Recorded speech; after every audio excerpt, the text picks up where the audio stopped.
1,800억짜리 폭파쇼.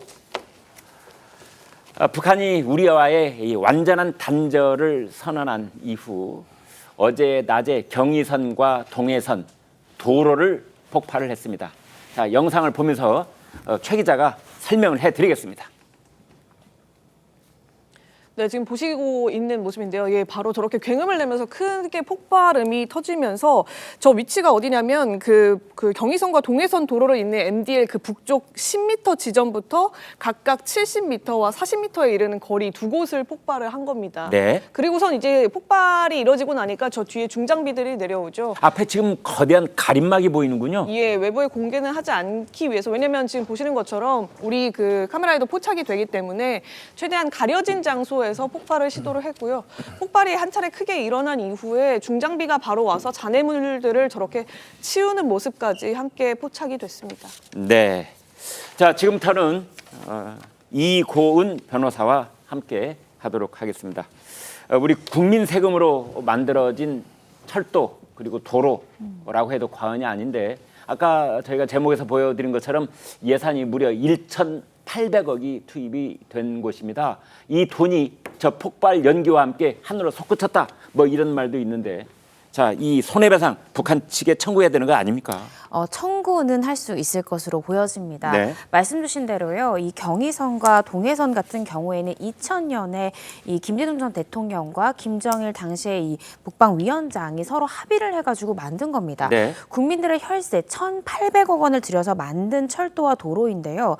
이 경의선만 보더라도 서울역을 통과해서 이 고양 파주를 거쳐서 결국 신의주까지 연결되는 무려 499km에 달하는 이 철도이고요. 네. 이 동해선 같은 경우에도 금강산 구간을 포함한 철도와 도로입니다. 근데 네. 이게 폭파됨으로써 사실은 우리나라에서는 국민들의 혈세 1,800억 원이 그대로 낭비된 거잖아요. 네. 일단 손해배상 청구는 가능할 것으로 보여지는 게 이미 비슷한 예가 있습니다.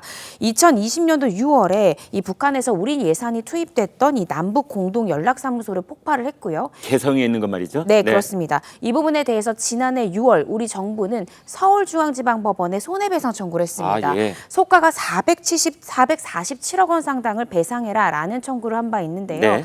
그런데 아직까지는 사실 소송이 진행이 되려면 소장이 상대 측인 북한에 이제 송달이 되어야 하잖아요. 네. 근데 소장을 보내거나 변론기일이 잡히거나 하지는 않았습니다. 네. 그래서 실질적인 아직 절차 진행은 되고 있지는 않고요. 또 문제가 뭐냐면 현실적으로 뭐 승소를 한다라고 하더라도 이게 판결이라는 게 판결문이 중요한 게 아니라 집행을 해야 되잖아요. 네.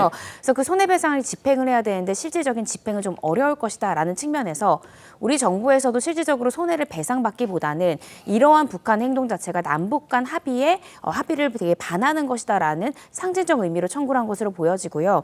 이번 사안 또한 이 1,800억에 달하는 이 금액에 대해서 손해배상 청구는 가능할 것으로 보여지지만 실질적인 절차 진행이나 집행은 좀 어렵지 않을까 싶습니다. 그런데 이 변호사님, 이제 네. 가령 국제적으로도 평양 쪽에 어떤 이 공시 송달하는 그런 방법이 있을 것 같다는 생각이 드는데요. 네, 송달을 당연히 시도를 해볼 수 있는데 예. 문제는 이제 일부러 이제 이 부분에 대해서 어쨌든 굉장히 정치적인 부분이 있잖아요. 네. 그런 것들을 법원에서도 고려를 해서 아직 시도를 안 하는 것으로 보여지고요. 실질적으로 제가 말씀드렸듯이 그런 송달이나 이런 것들을 통해서 뭐 송달이 완료된다 하더라도 승소를 했을 경우에 그 판결문을 집행을 해야 되는데 네. 북한 측에 집행을 하는 게 사실상 굉장히 또 어려운 부분이 바로 있을 것 이제 같습니다. 그 부분인데요.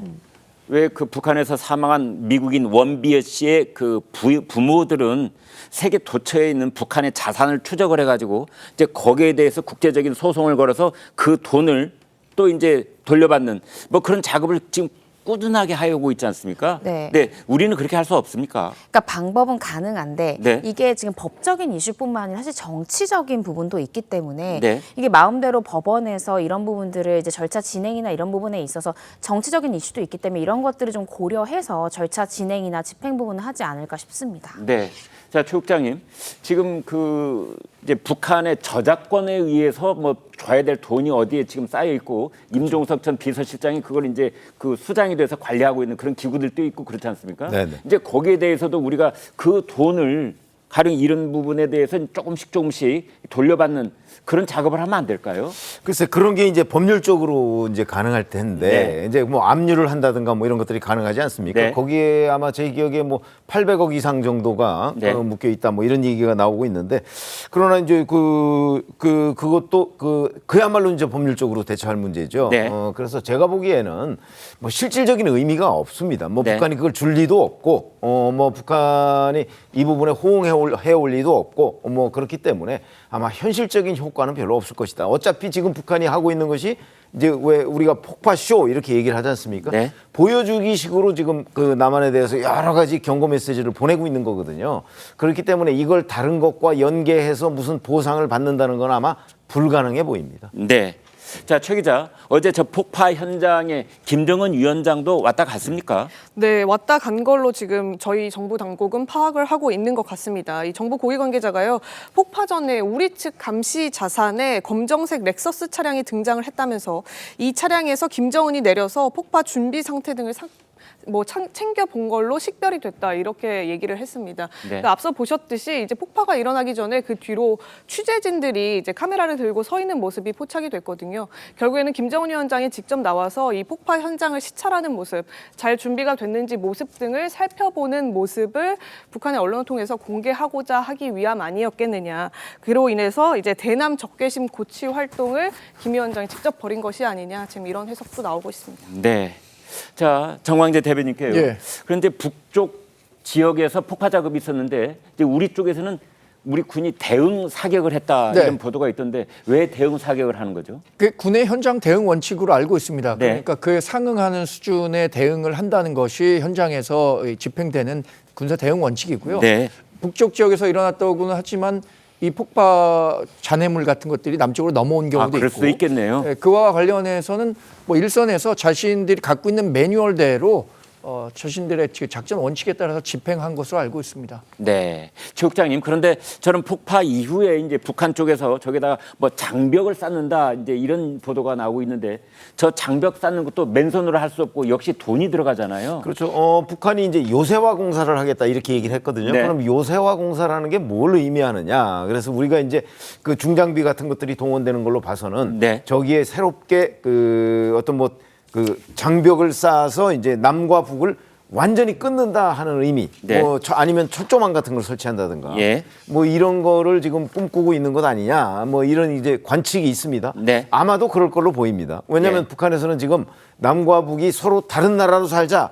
이런 식으로 작년 12월 1에 진행되어 오는 것이 있지 않습니까? 네. 그러다 보니까 이제 여기에 새롭게 그 어떤 상징물 그런 것들이 이제 북한에서 얘기하는 요새화, 우리가 보면 장벽 아마 이런 것들이 이제 들 텐데 그런 것들을 전부 다 쌓기로 하면 뭐 대략 지금 뭐 한 적어도 수백억, 뭐 한 700억 정도가 들 것으로 보이고 네. 만약에 그거를 정말 그 휴전선만큼 쌓는다. 네. 뭐 이렇게 한다면 뭐 1조 원이 훨씬 넘어가는 돈이 들 것이다라고 본다면 북한이 과연 그 정도까지 할 것이냐 아니면 상징적인 의미의 장벽만 쌓고 말 것이냐 그건 좀 두고 봐야 되겠습니다. 자, 저렇다면은 이제 경의선, 동해선 폭발을 했으면 네. 지금 육로로 남북으로 오갈 수 있는 건 판문점밖에 없는 겁니까? 그렇죠. 거기밖에 없는 거죠. 네. 근데 저는 이제 그 경의선이나 동해선 같은 거 폭파 작업이라는 것도 뭐 자꾸 보여주기 얘기를 제가 하잖아요. 네. 근데 큰 의미가 없는 것이 저거 복구하는 거 뭐 그렇게 오랜 시간 걸리지 않습니다. 네. 그렇기 때문에 남북 간에 이제 어떤 화해 조치나 뭐 이런 것들이 있을 경우에는 네. 충분히 복원 가능한 거고 지금 그렇지 않다는 걸 자꾸 북한에서 보여주기 위해서 네. 그 쇼를 하고 있는 것이다 이렇게 봅니다.